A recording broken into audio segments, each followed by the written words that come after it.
زندہ ہے صحافی، زندہ ہے، زندہ ہے صحافی، زندہ ہے، عمران کی صورت، زندہ ہے، عمران کی صورت، زندہ ہے، ارشد کی صورت، زندہ ہے، عمران ریاض کو رہا کرو، عمران ریاض کو رہا کرو، عمران ریاض کو رہا کرو، شرم کرو، حیا کرو، عمران ریاض کو رہا کرو، شرم کرو، حیا کرو، عمران ریاض کو رہا کرو، شرم کرو، حیا کرو، عمران ریاض کو رہا کرو۔ ٹھیک ہے، شرم کرو۔ کیا اس بات پر ہماری صحافتی تنظیموں نے اطمینان کر لیا؟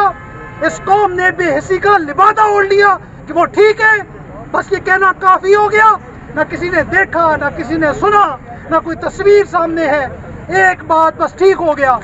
میں پوچھتا ہوں پی ایف یو جے کہاں ہو؟ تمہاری غیرت کہاں مر چکی ہے؟ نیشنل پریس کلب تمہاری غیرت کہاں مر چکی ہے؟ لاہور پریس کلب تمہاری غیرت کہاں مر چکی ہے؟ بدماشی کے سامنے گھٹنے ٹیکنے سے بہتر ہے اپنا قلم توڑ دو، اپنے گھر میں جاؤ۔ اگر صحافت کرنی ہے تو پھر ظالم کے سامنے کلمہ حق کہنا ہوگا۔ محرم آ رہا ہے، یہی امام حسین کا پیغام ہے۔ جو امام حسین کے پیغام کے ساتھ کھڑا ہے وہی زندہ رہے گا، وہی زندہ رہے گا۔ جس نے کوفیوں کی طرح خاموشی اختیار کر لی، تاریخ اس کو معاف نہیں کرے گی۔ یزید کی تو قبر بھی نہیں ملتی، بنو امیہ کی تو قبریں بھی نہیں ملتی۔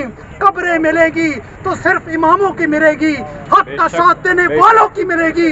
قبریں ملے گی تو کسی فرعون کی نہیں ملے گی جو آج بھی بنے بنے ہیں۔ اگر کل کسی کا علم بلند ہوگا تو حق پر کھڑے ہونے والوں کا ہوگا۔ بہت بہت شکریہ۔ عمران ریاض کو رہا کرو، عمران ریاض کو رہا کرو۔ ظلم کے یہ ضابطے ہم نہیں مانتے، ظلم کے یہ ضابطے ہم نہیں مانتے، ظلم کے یہ ضابطے ہم نہیں مانتے۔ بسم اللہ الرحمن الرحیم، بسم اللہ الرحمن الرحیم۔ میں صرف اس موقع پر اتنا ہی کہوں گا کہ صحافت ایک بہت پاک اور صاف پیشہ ہے، اور صحافی ہمیشہ اپنی آواز سے جبر اور ظلم کے خلاف ہمیشہ اپنی آواز بلند کرتے ہیں۔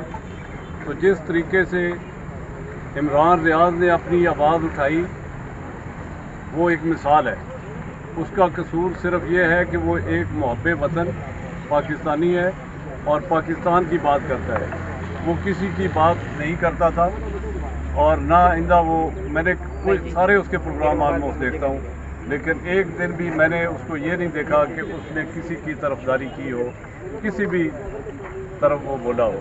حق کی آواز ہمیشہ بلند کرتا ہے اور حق کی آواز کو کبھی دبایا نہیں جا سکتا۔ تو یہ جو فاشسٹ حکومت ہمارے اوپر مسلط ہے، یہ خود تو بڑے چیمپئن بنتے تھے کہ ہم صحافت کے بڑے چیمپئن ہیں، لیکن جس طریقے سے صحافیوں کے ساتھ ناانصافی اس دور میں ہو رہی ہے، میں نے اپنی پوری زندگی میں کسی دور میں بھی نہیں دیکھی۔ میں صرف اس موقع پر اتنا کہوں گا کہ دیکھو، پاکستان ایک جمہوری ملک ہے اور اس کو جمہوری طریقے سے چلنا چاہیے، اور جب تک آپ فیئر اینڈ فری الیکشن اس پاکستان میں نہیں کرائیں گے، پاکستان کا جو حال ہو رہا ہے فائنینشلی وہ بہت ہی برا ہو رہا ہے۔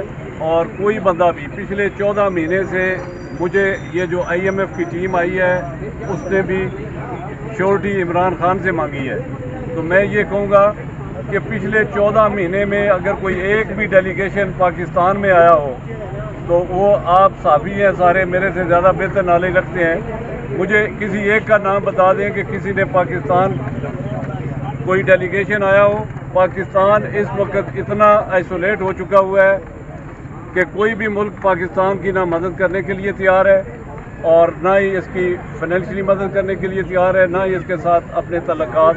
اور جس طریقے سے مودی جا کر امریکہ میں کہتا ہے کہ پاکستان اپنے بوجھ کے ساتھ ہی نیچے گرے گا، تو میں ان کو بھی یہ پیغام واضح طور پہ دینا چاہتا ہوں کہ قومیں ہمیشہ کٹھی یکجا ہو کر لڑتی ہیں۔